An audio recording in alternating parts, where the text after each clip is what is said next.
Yes sir. Sorry for interruption, थोड़ा सा anyway. सो ये सारी चीज़ किस तरह से काम करती है, इसके बारे में अपन डिस्कस करेंगे।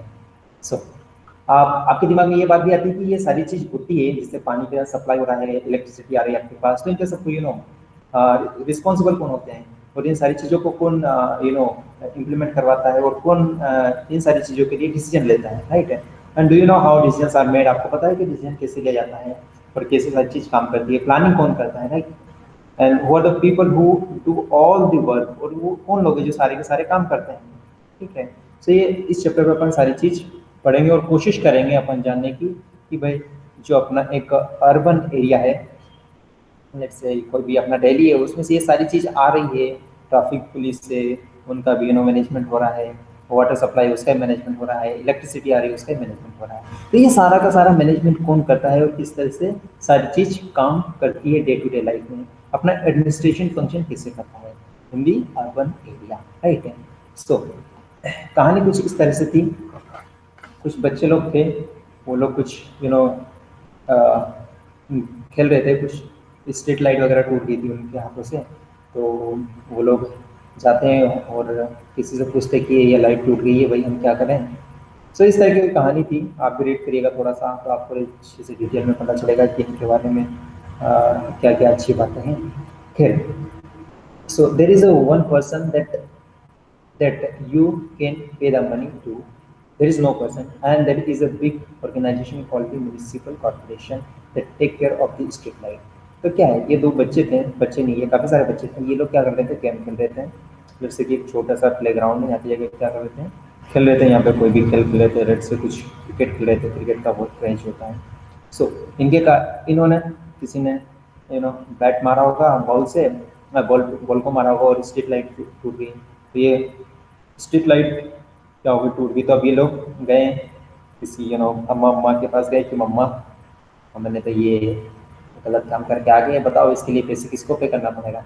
तो उसकी मम्मी रिप्लाई करती है कि बेटा there is no one single person, ऐसा कोई सिंगल पर्सन नहीं है जिसको क्या पैसे पे कर सकते हो, एक ऑर्गेनाइजेशन है, और उस ऑर्गेनाइजेशन को क्या बोलते हैं, उसको बोलते हैं municipal corporation that take care of the street light, जो कि स्ट्रीट लाइट है, गार्बेज है, collection of the water, collection garbage collection, water supply, और जो स्ट्रीट लाइट वगैरह है और मार्केट वगैरह, इन सबको क्लीन रखती है। Right, so what I am trying to tell you is that कि भाई म्युनिसिपल कॉर्पोरेशन है, म्युनिसिपल कॉर्पोरेशन है वो street light, garbage collection, water supply, और स्ट्रीट को और मार्केट को क्लीन करना, ये सारा का सारा काम किसका रहता है, म्युनिसिपल कॉर्पोरेशन का। राइट, स्टार्टिंग में अपन ने बात की थी ना कि भाई ये इतना बड़ा शहर है, इसमें सारी चीज़ कैसे होती है। सो यस, वहाँ पे एक बॉडी है, उसका नाम क्या बोलते हैं, municipal corporation, municipal corporation of Delhi, municipal corporation of Indore, इस तरह से म्युनिसिपल कॉर्पोरेशन होता है, और म्युनिसिपल काउंसिल भी होता है, और भी चीज़ें होती है, अपन जैसे जैसे आगे जाएंगे उसके बारे में डिटेल में पढ़ेंगे, ठीक है। कंटेनमेंट एरिया भी होता है, वो अलग बात करेंगे क्या होता है, किस तरह से होता है, लेकिन अभी उसके बारे में अपन नहीं पढ़ना चाहते, क्योंकि ये इस टॉपिक का पार्ट है ही नहीं। ऑलराइट, सो उसने ये बताया, इसने ये महिला थी, उन्होंने इन बच्चों को बताया कि our city Pune is big city and so here it is called municipal corporation, ठीक है, and small town it is called the municipal council, ठीक है। तो ये पुणे की कहानी थी, तो अपन एग्जांपल पुणे का भी ले सकते हो, आप दिल्ली का भी ले सकते हो। दिल्ली एक बहुत बड़ी सिटी है, तो वहाँ की जगह क्या होगा, म्युनिसिपल कॉर्पोरेशन, क्या होगा, म्युनिसिपल कॉर्पोरेशन। लेकिन अगर छोटे से शहर की बात करें, लेट से अपन बात करते हैं निजामपुर की, निजामपुर की अगर बात करें, ठीक है? या फिर आप थोड़ा सा ऊपर चले जाओ, हापुड़ की बात करें, तो एक वो छोटा सा, इतना बड़ा लेवल का यूनिवर्सिटी नहीं है, तो यहाँ पे क्या होगा, म्युनिसिपल काउंसिल, ठीक है। इस तरह से आप इंदौर शहर की बात करें, Indore is a big city, it is called the financial capital of Madhya Pradesh, Madhya Pradesh की फाइनेंशियल कैपिटल है, तो यहाँ पे क्या होगा, म्युनिसिपल कॉर्पोरेशन। अगर फिर छोटे से आप शहर की बात करो, लेट से देवास की बात करो, और उससे भी फिर अंदर चले जाओ आप, खरगोन चले जाओ, बीकनगांव चले जाओ, या फिर और भी एग्जाम्पल जितने भी आप ले सकते हो टाउन लेवल पे, टाउन लेवल पे, वो उन सब में क्या होगा, म्युनिसिपल काउंसिल। और अगर टाउन से अगर अपन नीचे चले जाएंगे तो अपने पास क्या जाएगा, पंचायत, राइट। अपन ने अब लास्ट टाइम पंचायत आ जाएगा, अपन ने लास्ट चैप्टर में बात की थी। पंचायत में भी 3 तरह का होता है, एक डिस्ट्रिक्ट लेवल पे होता है, और एक होता है अपने जनपद पंचायत होता है, ब्लॉक लेवल पे होता है, और एक ग्राम पंचायत होता है, वो विलेज लेवल पर पंचायत होता है। ऑलराइट, तो समझ में आया आपको। सो बड़ी सिटी है, वहाँ की जगह म्यूनिसिपल कॉर्पोरेशन होगा, जिससे municipal corporation of Delhi, municipal corporation of Indore, और अगर छोटा टाउन है तो वहाँ पर म्यूनिसिपल काउंसिल होगा। अभी इसकी फॉर्मेशन कैसे होता है, इसके फंक्शन क्या होता है, इसमें इलेक्शन कैसे होता है, वो सारी चीज अपन डिस्कस करेंगे जैसे जैसे अपन आगे बढ़ते जाएंगे। ओके, सो आगे अपन चलते हैं। इससे पहले चलिए छोटी सी मैं कहानी ये बात बता देता हूँ यहाँ पर, लेकिन ये चलिए। सो मैं ये बताना चाह रहा था आपको कि देखिए होता ये है, जैसे अपन ने 73rd amendment 73rd constitutional amendment act की बात की थी, तो similarly we have 74 constitutional amendment act 1990, ठीक है। सो इसमें बोला गया था कि भाई अर्बन लेवल पे जो पंचायत हुई, म्यूनिसिपल कॉर्पोरेशन, ये चीज होती है, ठीक है। इसके according under the 12th schedule of the constitution, alright. 11th schedule किस में आएगी ये? 11th शेड्यूल किस में आएगी अपने? पंचायती राज इंस्टीट्यूशन, मतलब इसके। सो 74 Constitutional Amendment Act of 1992 says that there will be urban local bodies। इनको क्या बोलते हैं? Urban local body. क्या बोलते हैं? अर्बन लोकल बॉडीज, इनको बोलते हैं अर्बन लोकल बॉडीज। सो अर्बन लोकल बॉडीज में क्या क्या आ जाएगा? तो आएगा अपना ये वाला म्यूनिसिपल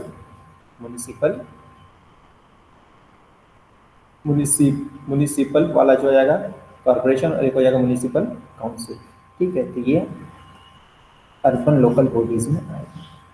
और अगर अपन रूरल लोकल बॉडीज की बात करते हैं तो अपन ने बात किया था पंचायती राज इंस्टीट्यूशन के बारे में, बात किया था विलेज पंचायत के बारे में, समझ में आया था। चलिए अब ज़्यादा डिटेल में नहीं जाते, नहीं तो फिर ज़्यादा लंबा टॉपिक हो जाएगा। ओके, सो जैसे ही अपन ने बात की थी लास्ट टाइम कि भाई एक एरिया होता है, एक गांव होता है, लेट्स से मतलब 2-3 गांव मिला के, तो 1-2-3 गांव मिला के एक पंचायत होती है, एक पंचायत हो जाती है 3 गांव मिलाकर। और यह हर एक एरिया से एक पंच होता है, और ये पूरे एरिया के लिए सरपंच होता है, सरपंच महोदय जी होते हैं। ये सरपंच जो होते हैं उसको बोलते हैं प्रेसिडेंट भी बोलते हैं। वो इन गाँव को मिलाकर जितने भी लोग होते हैं उसकी पंचायत होती है। इसमें क्या होती है? प्रेसिडेंट ऑफ द पंचायत भी इनको कहते हैं और सरपंच भी कहते हैं।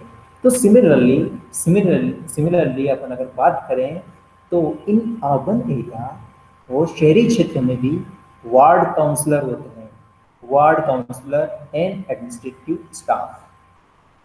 सो क्या होता है, जैसे कि the city is divided in different wards and ward counsellor get elected.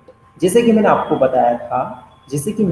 बताया था कि भाई अगर एक गांव है तो उस पंचायत को डिफरेंट गांव में बांटा हुआ रहता है, या फिर 3-4 गांव को मिलाकर एक पंचायत रहती है और उसका एक सरपंच रहता है। तो सिमिलरली अगर एक सिटी है तो उसको डिफरेंट पार्ट्स में हम डिवाइड करते हैं, और वो डिफरेंट पार्ट है उनको हम वार्ड कहते हैं, ठीक है। वार्ड अपन कहते हैं, जिसे अपन ने लास्ट टाइम पढ़ा था। ओके, पंचायत होता है ना, पंच होता है, ये हमारा मोहल्ले का पंच है, एक एरिया है। तो इसी तरह से अर्बन एरिया में भी एक पर्टिकुलर एरिया का वार्ड होगा, जिसे हम वार्ड कहते हैं। और वार्ड जो रहते हैं, वार्ड काउंसलर जो रहते हैं, उनको इलेक्ट किया जाता है, अपॉइंट नहीं किया जाता है। क्या किया जाता है? इलेक्ट नहीं किया जाता है, उनको अपॉइंट किया जाता है। They are elected by the people of that area, उस एरिया के लोगों के द्वारा उनको इलेक्ट किया जाता है। ये बात आपको समझ में आई? जैसे कि अपना दिल्ली है तो इसमें बहुत सारी दिल्ली को अपन डिवाइड कर सकते हैं, बोलते अपन ये नॉर्थ वाला है, ये ईस्ट वाला है, ये साउथ वाला है, ये साउथ दिल्ली है, ये वेस्ट दिल्ली है, ये सेंट्रल है पार्ट, ठीक है। इस तरह से अपन डिवाइड कर सकते हैं। तो ये वाले पार्ट होते हैं, लेट्स से फॉर एग्जांपल अपन ने मान लिया कि ये पार्ट है, ये 1 पार्ट है, ये 2 पार्ट है, ये 3 पार्ट है, 4 पार्ट है और ये 5 पार्ट है। इन सबको मिलाकर एक अपना दिल्ली यूनियन टेरिटरी बनता है। सो इस दिल्ली को अपन ने क्या किया, डिफरेंट डिफरेंट पार्ट्स में डिवाइड कर दिया, और ये डिफरेंट डिफरेंट पार्ट है, वहां से एक व्यक्ति होगा जिसको हम वार्ड कहते हैं, वार्ड मेंबर कहते हैं। ऑलराइट, समझ में आया आपको ये? Good, I think so. ठीक है। और अब क्या होता है, the complicated decision and that affect the entire city are taken by the group of the councillor. और जो काउंसलर होते हैं, वार्ड काउंसलर होते हैं, ये सारे के सारे व्यक्ति क्या बनाएंगे, एक काउंसिल बनाएंगे, ठीक है। और ये सारे व्यक्ति डिसीजन लेंगे जो कि पूरी दिल्ली का जो म्युनिसिपल कॉरपोरेशन है वहाँ पर इम्प्लीमेंट होगा, वहाँ पर उसका इम्प्लीमेंटेशन करवाएंगे। किससे करवाएंगे? Who form the committees to decide, जैसे पढ़ता हूँ मैं कि who form committees to decide and debate issues. ये लोग होते हैं, ये क्या करते हैं, कमेटी को फॉर्म करते हैं, बनाते हैं, और कोई भी इशू है तो उसके ऊपर डिबेट करते हैं। फॉर एग्जांपल दिल्ली में अगर एयर पोल्यूशन का इशू है, अगर वो छोटे लेवल पर उसको रिजोल्व करना चाहे, उस इशू को सॉल्व करना चाहे, तो वो क्या करेंगे, उसके लिए कमेटी गठित कर सकते हैं, या फिर उसके ऊपर डेलिब्रेशन कर सकते हैं, डिस्कस कर सकते हैं कि भाई हम इस एयर पोल्यूशन को कैसे खत्म कर सकते हैं। Alright, let's move forward. इसमें लिखा है while the councillors committee and the councillor decide on issues. Councillors committee and councillors, ये काउंसलर्स की कमिटी मतलब कौन है, ये लोग, ये जो इलेक्ट हो गया है ना, वो ये। और जो कमेटी कौन सी है, इन्होंने ये कमेटी बनाई, वो कमेटी है डिसाइड ऑन इश्यूज, ठीक है। जो भी इशू है उनके ऊपर डिसाइड करते हैं वो कि हमें क्या करना चाहिए, मतलब निर्णय लेते हैं। And the commissioner and the administrative staff implement these, ठीक है। अब देखिए, ये बात को समझने की कोशिश कीजिए।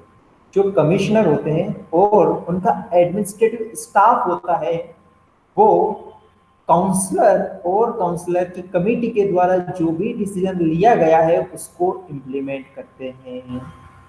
बात समझ में आई आपको? चलिए एक एग्जांपल के थ्रू अपन समझने की कोशिश करते हैं। फॉर एग्जांपल, कल को आप आईएएस बन गए, ठीक है।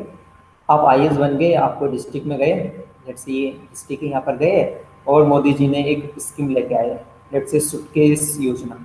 एक सूटकेस योजना लेके आए और उसके थ्रू बोला कि भाई जितने भी गरीब लोग हैं उनको 1,000 रुपये देना है। अब क्या करोगे, ये policy, this policy is formed by the government of India और formulated by the government of India।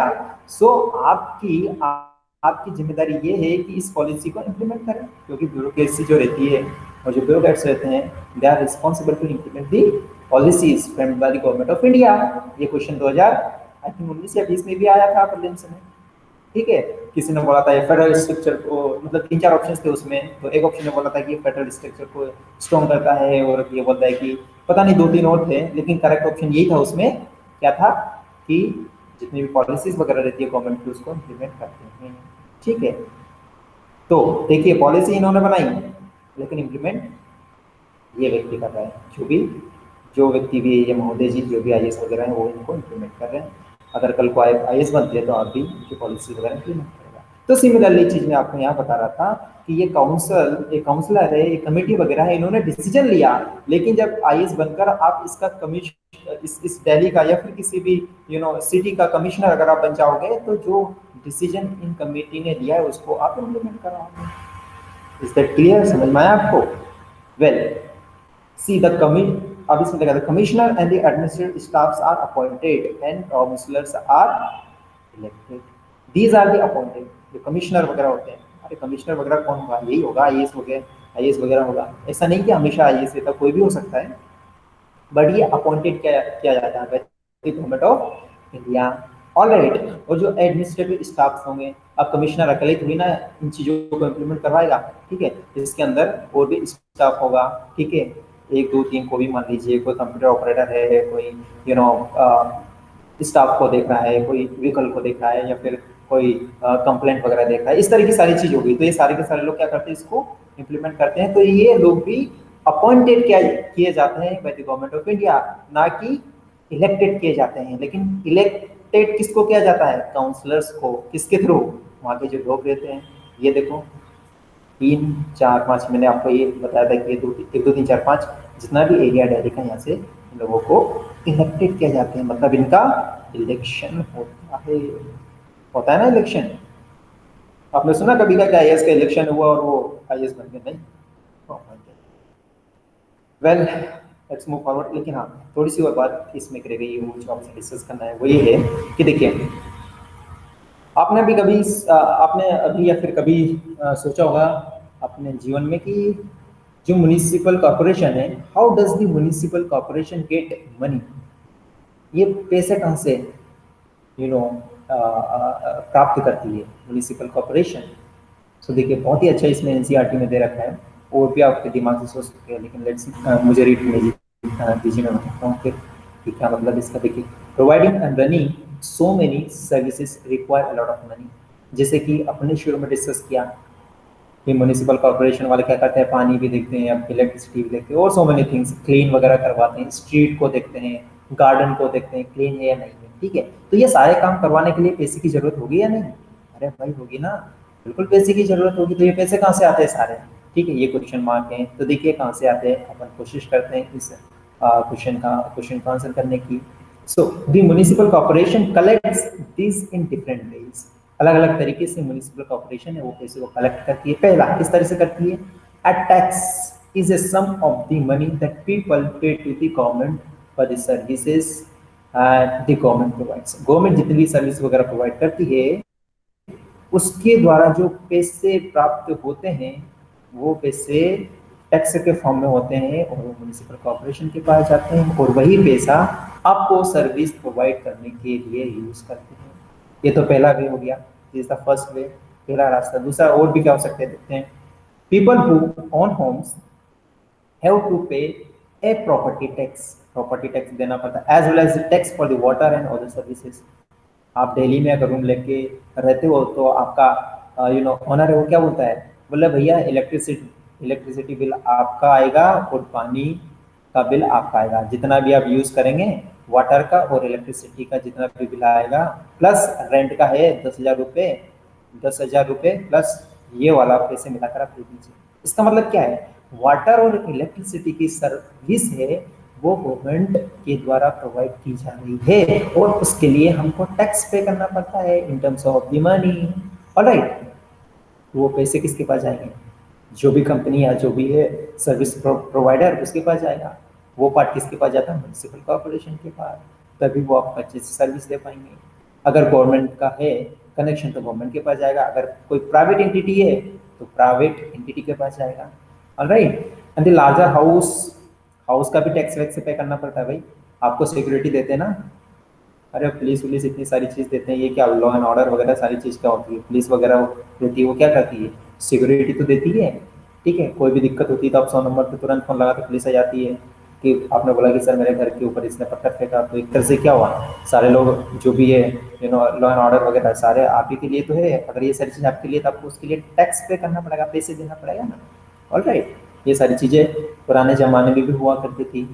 Mughals वगैरह हो ये लोग हुआ करते थे, वो भी आर्मी वगैरह रखते थे उसके लिए। वो ये कहानी मतलब एक लंबी है, वो हिस्ट्री वाली बातें तो अपन उसमें बात करेंगे, तो वो बात अभी यहाँ पे नहीं करते हैं। सो कहने का मतलब ये कि टैक्स आपको टैक्स पे करना पड़ेगा। And the larger house that be more taxes, जितना आपका बड़ा हाउस होता है उतना आपको टैक्स ज़्यादा पे करना पड़ेगा, क्योंकि आप इलेक्ट्रिसिटी का ज़्यादा कंजम्पशन करोगे, वाटर का ज़्यादा कंजम्पशन करोगे, आप पोल्यूशन वगैरह ज़्यादा कर सकते हो, और कई कई सारी चीज़ें जो कि आप यूटिलाइज करते हो, तो उसके लिए आपको टैक्स पे करना पड़ेगा। अब ये कुछ दे रखा था, property tax however from the 20-30% of the money that municipal corporation earns. सबसे ज़्यादा जो पैसे आते हैं वो प्रॉपर्टी टैक्स से आते हैं। 25 से 30% जो पैसे आते हैं म्युनिसिपल कॉर्पोरेशन के पास, वो प्रॉपर्टी टैक्स से आते हैं।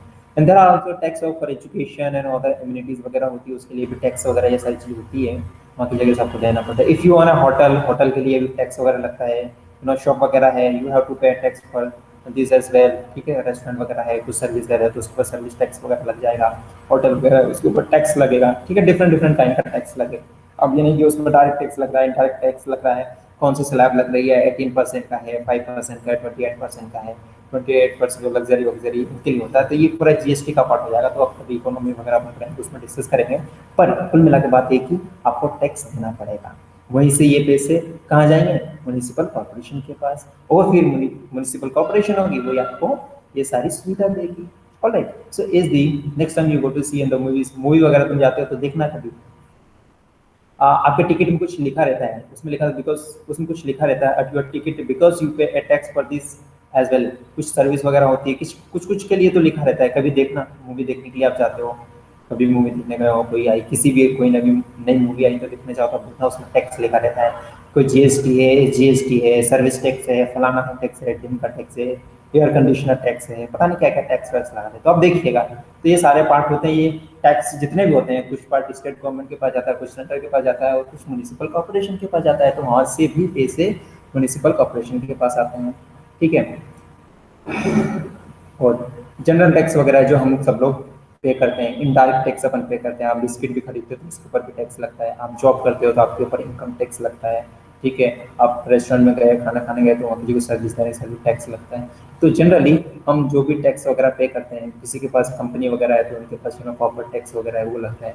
तो इन जनरल में जितना हम टैक्स वगैरह लगते हैं उसका कुछ हिस्सा इनको भी गवर्नमेंट देती है। तो इस तरह से जो म्यूनिसिपल कॉर्पोरेशन है इनके पास डिफरेंट डिफरेंट वे से उसके थ्रू इनके पास पैसे आते हैं, और इन्हीं पैसे का इस्तेमाल करके हमको ये सारी सर्विस देते हैं, जो कि दिल्ली और इंदौर और बड़े बड़े शहर हैं वहाँ पे रहने वाले लोग एंजॉय करते हैं। राइट, अब देखिए लाइफ जो देखते हैं इस तरह से होती है।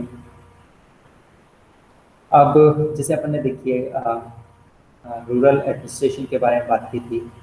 ठीक है, कि पंचायत कहाँ से पैसे लेती है, तो अपन ने बोला था वो भी थोड़ा सा टैक्स वैक्स लगाती है, मार्केट के ऊपर भी टैक्स लगाती है। बट इन रियलिटी को टैक्स वैक्स से ज़्यादा लगता नहीं है, वो सिर्फ गवर्नमेंट की मर्जी के ऊपर, गवर्नमेंट की दया के ऊपर काम चलता है। वही सरपंच वगैरह है हाथ जोड़ते रहते हैं स्टेट गवर्नमेंट का, और बोलते हैं सर थोड़े पैसे दीजिए, या ऐसे कीजिए वैसा कीजिए, हमारे गाँव में हमको रोड बनाना, ये करना है, और सारी चीज़ें।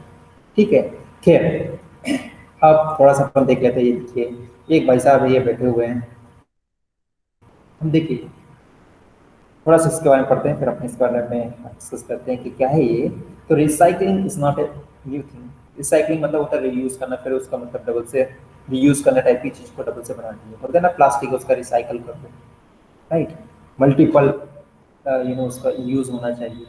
Is not a new thing. People like the man in the photo there about has been recycling papers, metal, glass and plastic for a long time, and the kabadi wala plays a major role in recycling household plastic and paper including your notebooks। तो कहने का मतलब ये है कि recycling reuse होता है ना, रिसाइकल करो रीयूज करो। ठीक है, इसका मतलब ये कि आपके पास लेट्स से कोई रीयूज का सबसे अच्छा एग्जांपल देखिए। ठीक है, अगर आप आपके घर में कोई भी कपड़ा वगैरह होता है जिसको आपने बहुत यूज़ किया, ठीक है, फिर अब बाद में क्या करें, उसको फेंक देते हैं। काफ़ी लोग जिनके पास पैसे वो तो फेंक देते हैं, लेकिन जिन लोगों के पास पैसे नहीं होते वो क्या करते हैं कि आपने कोई भी कपड़ा यूज़ किया, लेट्स से साड़ी यूज़ किया आपने, ठीक है, तो उस साड़ी को बहुत सारे लोग फेंकते नहीं है, उसका क्या करते हैं, उसका कुछ ना कुछ आप दरी टाइप का बना लेंगे, या फिर कुछ शीट बना लेंगे, बेडशीट बना लेंगे। राइट, उसका यूज कर रहे हैं, एक तरह से फेंक नहीं रहे, उसका रिसाइकलिंग कर रहे हैं।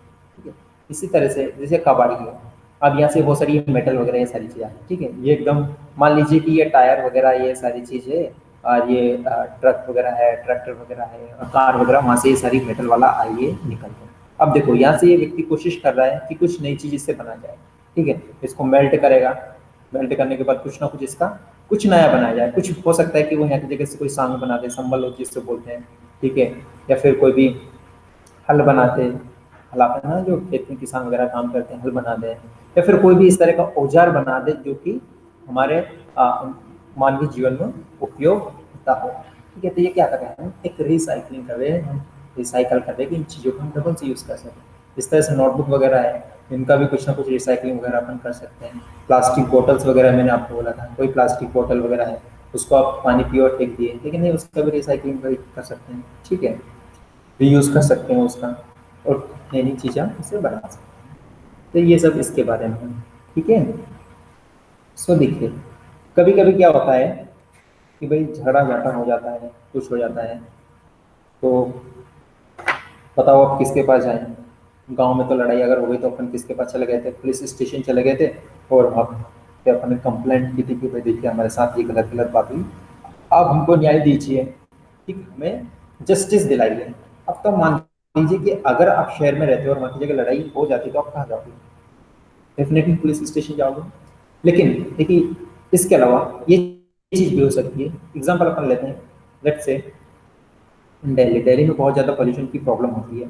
सो एयर पोल्यूशन के लिए लोग इस पोल्यूशन को ज़्यादा ना होने दे, इसके लिए लोग और कम्युनिटी जिसे बोलते हैं कम्युनिटी प्रोटेस्ट, वो लोग रोड पे आ सकते हैं, और रोड पे आने के बाद क्या कर सकते हैं? प्रोटेस्ट कर सकते हैं कि भाई जितनी भी फैक्ट्री वगैरह चल रही है उनका जो वर्किंग आवर्स हैं, जो वर्किंग आवर्स हैं उनको कम कीजिए या फिर उसको रिड्यूस कर दीजिए, या फिर जितने भी व्हीकल्स चल रहे हैं, या फिर एक व्यक्ति के नाम दो दो चार चार व्हीकल है उनको सबको कैंसिल कीजिए, उनका लाइसेंस कैंसिल कीजिए, उनके लिए सिर्फ एक खोलिए। इस तरह की कोई भी अगर समस्या है उसको लेकर सारी कम्युनिटी है वो प्रोटेस्ट करती हुई नजर आपको आती है हर दिन। सिंपल एग्जांपल आप ले लीजिए, अभी का फार्म जो चल रहा है, प्रोटेस्ट वगैरह चल रहा है, ठीक है, तो फार्म की जो भी प्रॉब्लम वगैरह है वो क्या है? प्रोटेस्ट कर रहे हैं। हालांकि ये बहुत बड़ा प्रोटेस्ट है, आंदोलन है, तो वो सब लोग कहाँ आ रहे हैं? दिल्ली में आ रहे हैं, दिल्ली में आके प्रोटेस्ट कर रहे हैं। ऐसा कहा जाता है कि दिल्ली में आके अगर प्रोटेस्ट करते हैं तो मोदी जी के बाद आपकी बात बहुत जल्दी पहुँचती है, ठीक है। सो ये इसमें इतनी चीज़ डायरेक्टली ज़्यादा कुछ थी नहीं इसमें डिस्कस करने के लिए। आई होप आपको कुछ ना कुछ तो समझ में आया होगा, कुछ ना कुछ। क्या मैंने ऐसा कुछ आपको हाई लेवल की बात करी नहीं आपके साथ की जो समझ में ना आई, छोटी छोटी बात है लेकिन ये बहुत इंपॉर्टेंट है। सो यहाँ से क्वेश्चन सिर्फ एक या दो तरह का बन सकता है, वो ये है, कभी कभी आपसे पूछ लेता है कि भाई जो वार्ड जो वार्ड काउंसलर होते हैं वो बताइए अपॉइंटेड किया जाते हैं या इलेक्टेड किया जाते हैं? तो वो इलेक्टेड किए जाते हैं, appointed नहीं किए जाते हैं। जो एडमिनिस्ट्रेटिव और जो कमिश्नर वगैरह होते हैं वो उनको बाकी इलेक्टेड करना और इलेक्टेड, ठीक है। इस तरह के क्वेश्चन वगैरह बन जाते हैं छोटे मोटे, तो ये सारी चीज़ आप कर लोगे। आपको एडमिनिस्ट्रेशन के बारे में पता चल गया कि म्यूनसिपल कॉर्पोरेशन किस तरह से काम करती है। एक चीज़ मैंने आपको यहाँ पे बताई नहीं, जो कि म्यूनसिपल काउंसिल, जो कि यहाँ पर है म्यूनसिपल काउंसिल, लेकिन इसके बारे में अपन नेक्स्ट टाइम जब भी नेक्स्ट चैप्टर आएगा उसमें इसके बारे में बात की गई है, तभी मैं आपको वहाँ पर अच्छे से पढ़ाऊँगा, ठीक है। So that's all from my side for this chapter होंगे। सो प्लीज़ आप इसके लास्ट के क्वेश्चंस वगैरह हैं और उसको आप कीजिए, और कोई डाउट हो तो आप जरूर मुझसे पूछिए, अभी पूछ सकते हो या फिर बाद में पूछ सकते हो, लेकिन कोशिश ये क्या कीजिए कि जब भी डाउट हो आपको, अभी अगर डाउट हो तो अभी क्लियर कीजिए, अभी के अभी, क्योंकि तो ऐसा होता है ना कि भाई डाउट है लेकिन पूछते नहीं है, बाद में पूछेंगे फिर वो जिंदगी भर नहीं पूछते हैं। सो आपको कोई प्रश्न है, कोई डाउट है? पिंकी, विनय, विशाखा, पायल, कोई डाउट है आपको? नहीं सर। नो डाउट, समझ में आया? यस, अच्छे से समझ आया। अच्छे से आ गया ना? हाँ। चलिए ठीक है फिर, है ना विनय? Yes sir. कोई प्रश्न, कोई डाउट, कोई संदेह? सर मैं कह रहा था, हाँ बिल्कुल ये कीजिए। जो वार्ड में मतलब म्युनिसिपल वाला जो वार्ड होता है, हाँ हम्म, वार्ड हाँ काउंसिल जो इलेक्टेड होता है इसी को तो बोलते हैं पार्षद, नगर हाँ पार्षद हाँ या ना सर? हाँ हाँ, वो पार्षद वगैरह वो हर एक स्टेट में अलग अलग नाम से इनको जाना जाता है। अच्छा सर, हाँ इलेक्टेड तो होते हैं ये सर, अच्छा ठीक सर। जी बिल्कुल, उनको चुनाव होता है, नगर पालिका के पार्षद हैं हमारे ये पार्षद महोदय जी है, वो किसी पार्टी से लिंक रहते हैं, फिर उनके इलेक्शन करवाते हैं, है ना। तो ठीक सर। इधर इधर नॉर्थ इंडिया में पार्षद बोलते हैं और साउथ इंडिया में कुछ अलग नाम से जानते हैं, लेकिन जो वार्ड मेंबर वगैरह है, वार्ड है, या वार्ड काउंसलर है, ये एक मतलब इंग्लिश टर्म में तो सब लोग जानते हैं उसको, जी सर। ठीक है ऐसा। और चलिए, हेलो, हाँ बिल्कुल बोलिए। भी कहलाते हैं क्या? क्या बोले? मतलब चेयरमैन किसको कहते हैं? चेयरमैन? अच्छा। हाँ, जैसे कि देखिए अगर अपने पंचायत राज इंस्टीट्यूशन की बात की तो एक चेयरमैन होते हैं, एक पंचायत जो रहता है ग्राम पंचायत रहता है, और एक विलेज, सॉरी ग्राम पंचायत या विलेज पंचायत होता से, और जो अपना जनपद पंचायत रहता है वो जिला पंचायत रहता है। तो इनके हर एक 3 लेवल पे कोई ना कोई व्यक्ति जो रहता है वो एक चेयरमैन रहता है, मतलब उनको हेड करता है। हेड करता है मतलब जितनी भी ये सारी पंचायत होती है वो मिलकर एक ऐसे व्यक्ति को चुनते हैं जो कि चेयरमैन रहता है। Chairman of 3 levels of the gram panchayat और पंचायती राज इंस्टीट्यूशंस। जो चेयरमैन रहते हैं वो इनडायरेक्टली इलेक्टेड किए जाते हैं। समझ रहे हो बात को? जो चेयरमैन रहते हैं वो इनडायरेक्टली इलेक्टेड किए जाते हैं, उनको डायरेक्टली इलेक्टेड नहीं किए जाते हैं। और वो डिस्ट्रिक्ट लेवल पे भी हो सकते हैं, जनपद पंचायत अर्थात ब्लॉक लेवल पे भी हो सकते हैं, और ब्लॉक लेवल पे होते हैं बस। अब ग्राम पंचायत पे तो क्या हुआ, ग्राम पंचायत पे तो अगर प्रेसिडेंट भी बोलते हो उसको, सरपंच महोदय को, उसको चेयरमैन भी बोल दो कि chairman of the gram panchayat. Right? Okay sir. चलिए, और कोई किसी को कोई प्रश्न नहीं? चलिए, इसको अब क्लास एंड करते हैं, मुझे कहीं जाना है, आपको भी कहना कहीं जाना होगा, नहीं तो करना तो होगा। ठीक है, थैंक यू सर। चलिए ठीक है, thank you so much. Okay sir, thank you.